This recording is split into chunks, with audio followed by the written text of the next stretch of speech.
ಶ್ರೀಮಾತ್ರೆ ನಮಃ. ಲಲಿತಾ ಸಹಸ್ರನಾಮ ಪಠನೆಯಾದ ನಂತರ ಶಿಷ್ಟರಾದವರು ಹೇಳುವ 2 ಪ್ರಧಾನ ಅಂಶಗಳ್ಯಾವು ಅಂದ್ರೆ, ಮುಖ್ಯವಾಗಿ ಉಮಾನಾಮವನ್ನ 10 ಬಾರಿ ಪಠಿಸಿ ಅಂತ ಹೇಳಿದ್ದಾರೆ.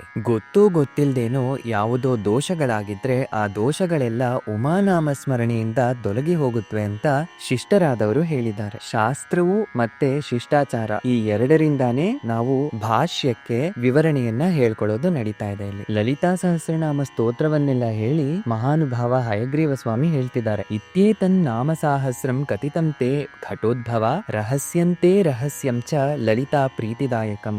ರಹಸ್ಯವನ್ನು ಮಾತನ್ನ ಎಷ್ಟು ಬಾರಿ ಒತ್ತಿ ಹೇಳ್ತಿದ್ದಾರೆ ನೋಡಿ. ಧರ್ಮಶಾಸ್ತ್ರ, ಮಂತ್ರಶಾಸ್ತ್ರ, ತತ್ವಶಾಸ್ತ್ರಗಳನ್ನ ರಹಸ್ಯ ಶಾಸ್ತ್ರಗಳು ಅಂತ ಹೇಳ್ತಾರೆ. ಆ 3 ಶಾಸ್ತ್ರಗಳ ಸಮನ್ವಯ ಕೂಡ ಇದರಲ್ಲಿದೆ. ಅನೇಕ ನಾಮಗಳು ಕೇವಲ ಉಪಾಸಕರಿಗೆ ಮಾತ್ರವೇ ಅರ್ಥವಾಗುತ್ತೆ. ಆ ರೀತಿಯ ನಾಮಗಳಿವೆ. ಸಂಸ್ಕೃತ ಭಾಷೆ ತಿಳಿದಿರೋದ್ರಿಂದ ಮಾತ್ರ ಲಲಿತಾ ಸಹಸ್ರನಾಮಕ್ಕೆ ಭಾಷ್ಯವನ್ನ ಹೇಳೋಕಾಗಲ್ಲಂತೆ. ಅನೇನ ಸದೃಶಂ ಸ್ತೋತ್ರಂ ನ ಭೂತಂ ನ ಭವಿಷ್ಯತಿ. ಈ ರೀತಿಯ ಸ್ತೋತ್ರ ಇದುವರೆಗೂ ಇಲ್ಲ, ಇನ್ಮುಂದೆ ಬರೋದು ಇಲ್ಲ ಅಂತ ಅಂದ್ರಂತೆ ಹಯಗ್ರೀವ ಸ್ವಾಮಿ. ಇದು ಹೇಳ್ತಿದ್ದ ಹಾಗೆ 10 ಪುಸ್ತಕಗಳನ್ನ ಓದಿರೋರು ಕೆಲವರು ಹೇಳ್ತಿರ್ತಾರೆ, ಯಾವ ವ್ರತವನ್ನ ಮಾಡಿದ್ರೆ ಆ ವ್ರತವನ್ನ ಮೀರಿದ್ದು ಇನ್ನೊಂದಿಲ್ಲ ಅಂತ ಹೇಳ್ತೀರಾ, ಯಾವ ಸ್ತೋತ್ರ ಓದಿದ್ರೆ ಆ ಸ್ತೋತ್ರವನ್ನ ಮಿಂಚಿದ್ದು ಇನ್ನೊಂದಿಲ್ಲ ಅಂತ ಹೇಳ್ತೀರಾ, ಏನಿದು ಕತೆ ಅಂತ. ಅದಲ್ಲ, ಸಂಪ್ರದಾಯ ತಿಳಿದಿದ್ರೆ ಈ ಮಾತು ಹೇಳೋದಿಲ್ಲ. ಯಾವ ವ್ರತವನ್ನ ಮಾಡಿದ್ರು ವ್ರತಾನಾಂ ಉತ್ತಮಂ ವ್ರತಂ ಅಂತ ಹೇಳ್ತಾ ಇರ್ತಾರೆ ಅಲ್ವಾ. ಯಾಕೆ ಅಂದ್ರೆ ಆ ವ್ರತವನ್ನ ಮಾಡ್ತಾ ಇರುವಾಗ ಆ ವ್ರತವನ್ನ ಮಿಂಚಿದ್ದಿನ್ನೊಂದಿಲ್ಲ ಅಂತಾನೆ ವ್ರತವನ್ನ ಮಾಡ್ಬೇಕಂತೆ. ಆಗ ಮಾತ್ರನೇ ಅದರ ಫಲ ಬರುತ್ತೆ.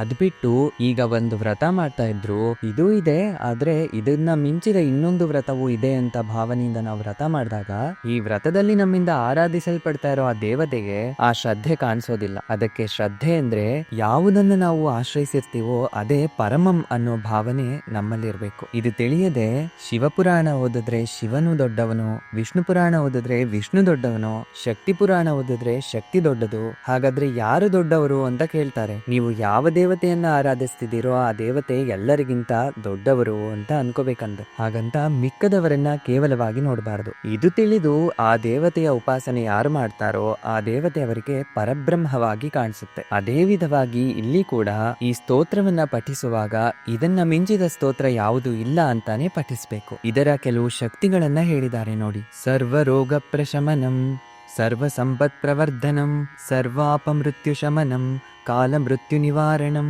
ಸರ್ವಜ್ವರಾರ್ತಿ ಶಮನಂ, ದೀರ್ಘಾಯುಷ್ಯ ಪ್ರದಾಯಕಂ, ಪುತ್ರ ಪ್ರಥಮ ಪುತ್ರಾಣಾಂ ಪುರುಷಾರ್ಥ ಪ್ರದಾಯಕಂ.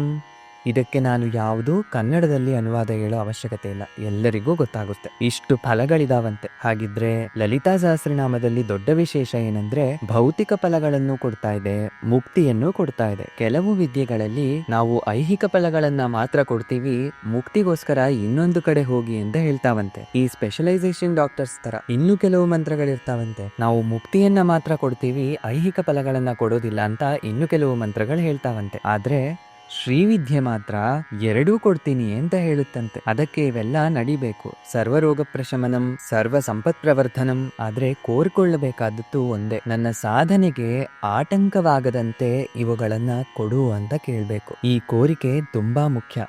ಇದು ಪರಮಾರ್ಥ ದೃಷ್ಟಿ. ಸಂಪದ ಸಾಧನೆಗೆ ಸಹಕರಿಸುತ್ತೆ. ಯಾಕೆ ಅಂದ್ರೆ ನಾವು ದಾನ ಮಾಡೋಕೆ, ಆಹಾರ ತಿನ್ನೋಕೆ, ಆರೋಗ್ಯವನ್ನ ನೋಡ್ಕೊಳ್ಳೋಕೆ ಸಂಪದ ಬೇಕು. ಇದರಿಂದ ಆರಾಮಾಗಿ ಸಾಧನೆ ಮಾಡ್ಕೋಬಹುದು. ಆದ್ರೆ ಸಂಪಾದನೆಗೋಸ್ಕರ ಸಾಧನೆಯನ್ನ ಪಕ್ಕದಲ್ಲಿಟ್ರೆ ಸಾಧನೆಗೆ ವಿಘ್ನವಾಯ್ತು. ನೋಡಿದ್ರ, ಅದಕ್ಕೆ ಸಂಪಾದನೆ ಎಷ್ಟು ಸಹಕಾರವಾಯ್ತೋ ಅಷ್ಟೇ ವಿಘ್ನವೂ ಕೂಡ ಆಗ ಹೋಗುತ್ತೆ. ಅದಕ್ಕೆ ಅಮ್ಮನವರನ್ನ ಯಾಕೆ ಕೇಳ್ಕೋಬೇಕು ಅಂದ್ರೆ, ಇವು ಇಲ್ಲ ಅಂದ್ರೆ ನನಗೆ ಬರ್ಬೇಕು, ಇದ್ರೆ ಅವು ನಿನ್ನ ಸಾಧನೆಗೆ ವಿಘ್ನ ಕಲ್ಪಿಸ್ತೇ ಇರೋ ಹಾಗಿರ್ಬೇಕು ಅಂತ ಕೋರ್ಕೋಬೇಕು. ಅಂದ್ರೆ ನಿಜವಾದ ಸಾಧಕ ಸಾಧನೆಗೆ ವಿಘ್ನ ಕಲ್ಪಿಸುವ ಯಾವುದನ್ನಾದ್ರೂ ಪಕ್ಕಕ್ಕೆ ತಳ್ಳಿಬಿಡ್ತಾನಂತೆ. ಯಾರಾದ್ರೂ ಅಯ್ಯ ಸಹಸ್ರನಾಮ ಸಾಧನೆಗೆ ತುಂಬಾ ಅಡಚಣೆ ಇದೆ ಅಂತ ಹೇಳಿದ್ರೆ ಆ ಅಡಚಣೆಗಳನ್ನ ಪಕ್ಕಕ್ಕಿಟ್ಟು ಸಾಧನೆ ಮಾಡಿದ್ರೆ ಅವನು ನಿಜವಾದ ಸಾಧಕ ಅಂತ ಶಾಸ್ತ್ರ ಹೇಳುತ್ತೆ. ಆಗ ಅದು ಸತ್ಫಲಿತವಾಗುತ್ತೆ. ಎಷ್ಟೋ ಅಷ್ಟು ತ್ಯಾಗ ಇಲ್ಲದೆ ಇದ್ರೆ ಏನ್ ಸಿಗುತ್ತೆ? ಇದಂ ವಿಶೇಷ ಶ್ರೀದೇವಿಯ ಸ್ತೋತ್ರಂ ಪ್ರೀತಿದಾಯಕಂ. ಇದರಲ್ಲಿ ದೊಡ್ಡ ಪ್ರಯೋಜನ ಯಾವುದು ಅಂದ್ರೆ, ಇದುವರೆಗೂ ಹೇಳಿತು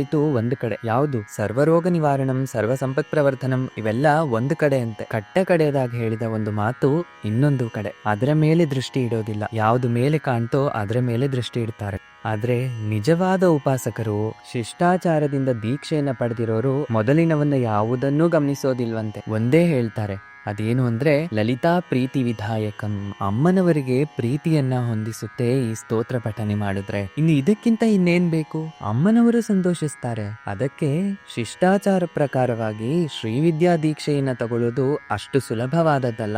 ಸನ್ಯಾಸಿ ದೀಕ್ಷೆ ಹೇಗೋ ಶ್ರೀವಿದ್ಯಾ ದೀಕ್ಷೆ ಹಾಗೇನೆ. ಆದ್ರೆ ಇಲ್ಲಿ ಗೃಹಸ್ಥರಾಗಿದ್ರು ಕೂಡ ಶ್ರೀವಿದ್ಯೆಯಿಂದ ಉದ್ಧಾರವಾಗಬಹುದು. ಶ್ರೀವಿದ್ಯಾ ದೀಕ್ಷೆ ತಗೊಳ್ಳೋದು ಅಂದ್ರೆ ಸಾಮಾನ್ಯವಾದ ಅಂಶ ಅಲ್ಲ. ಅದಕ್ಕೆ ಶಿಷ್ಟಾಚಾರ ಪರವಾಗಿ ದೀಕ್ಷೆಯನ್ನ ಕೊಡುವಾಗ ಗುರುಗಳೇ ಶಾಸಿಸ್ತಾರೆ. ನಾಮವು ಗೋತ್ರವನ್ನ ಹೇಳೋದಕ್ಕೆ ಅವಕಾಶ ಇಲ್ಲ ಅಂತ ಹೇಳ್ತಾರೆ. ಮತ್ತೆ ಇನ್ನೇನ್ ಹೇಳ್ಬೇಕು? ಲಲಿತಾ ಮಹಾತ್ರಿಪುರ ಸುಂದರಿ ಪ್ರೀತ್ಯರ್ಥಂ ಅಷ್ಟೇ. ಸಂಕಲ್ಪದಲ್ಲಿ ಇನ್ನೊಂದು ಸೇರಿಸೋ ಹಾಗಿಲ್ಲ. ನಾಮ ಇಲ್ಲ, ಗೋತ್ರ ಇಲ್ಲ, ಈ ಎರಡನ್ನೂ ಹೇಳೋ ಹಾಗಿಲ್ಲ. ನಿನ್ನ ನಾಮರೂಪವನ್ನ ವಿಸ್ಮರಣೆ ಮಾಡೋದನ್ನ ಈಗಲೇ ಅಭ್ಯಾಸ ಮಾಡ್ಕೋ. ಅಂದ್ರೆ ಯಾವ ರೀತಿಯಲ್ಲಿ ಶ್ರೀವಿದ್ಯಾ ಬ್ರಹ್ಮವಿದ್ಯೆ ಆಗಿದೆಯೋ ನೋಡಿ. ನಿರಭ್ಯಂತರವಾಗಿ ಒಂದು ಮಾತನ್ನ ಇಲ್ಲಿ ಹೇಳ್ತಾ ಇದ್ದೀವಿ. ಐಹಿಕವಾದ ಫಲಗಳನ್ನ ಕೊಡುತ್ತೆ ಲಲಿತಾ ಸಹಸ್ರನಾಮ ಅಂತ ಎಷ್ಟು ಹೇಳ್ತೀವೋ, ನಾಳೆಯಿಂದ ಇದು ಬ್ರಹ್ಮವಿದ್ಯೆಯೇ ಅಂತ ಹೇಳುವ ಪ್ರತಿಪಾದನೆ ಇಲ್ಲಿ ನಡೆಯುತ್ತೆ. ಕೇವಲ ಪರಮೇಶ್ವರ ಪ್ರೀತ್ಯರ್ಥಂ. ಅಲ್ಲಿ ಪರಮೇಶ್ವರ, ಇಲ್ಲಿ ಪರಮೇಶ್ವರಿ ಅಷ್ಟೇ. ಇದಂ ವಿಶೇಷಾತ್ ಶ್ರೀದೇವ್ಯಾ ಸ್ತೋತ್ರಂ ಪ್ರೀತಿ ವಿಧಾಯಕಂ. ಇದು ವಿಶೇಷಾತ್ ಅನ್ನೋದು ಸ್ತೋತ್ರಕ್ಕೆ ಸಂಬಂಧಿಸಿದ ವಿಷಯವಲ್ಲ,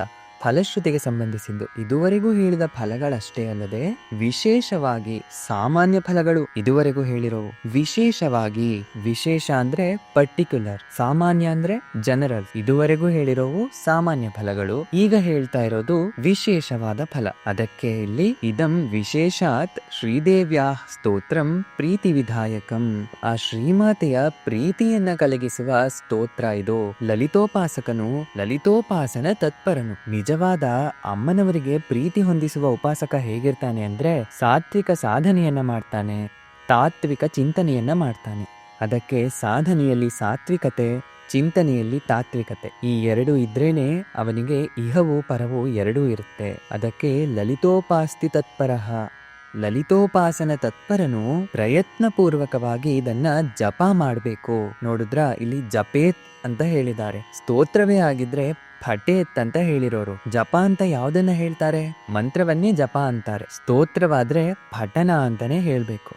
ಆದ್ರೆ ಇಲ್ಲಿ ಜಪೇತ್ ಅಂತ ಹೇಳಿದ್ದಾರೆ ಅಂದ್ರೆ ಸ್ತೋತ್ರವಾಗಿ ಕಾಣಿಸ್ತಾ ಇರೋ ಮಂತ್ರವಾಗಿರೋದ್ರಿಂದಾನೇ ಇದನ್ನ ಜಪೇತ್ ಅಂತ ಹೇಳಿದ್ದಾರೆ. ಹಾಗಾಗಿ ಇದರ ಪಠನವೇ ಜಪವು. ಇನ್ನು ಈ ಜಪದ ವಿಧಾನಗಳನ್ನ ಮುಂದಿನ ಭಾಗದಲ್ಲಿ ತಿಳ್ಕೊಳ್ಳೋಣ. ಶ್ರೀಮಾತ್ರೇ ನಮಃ.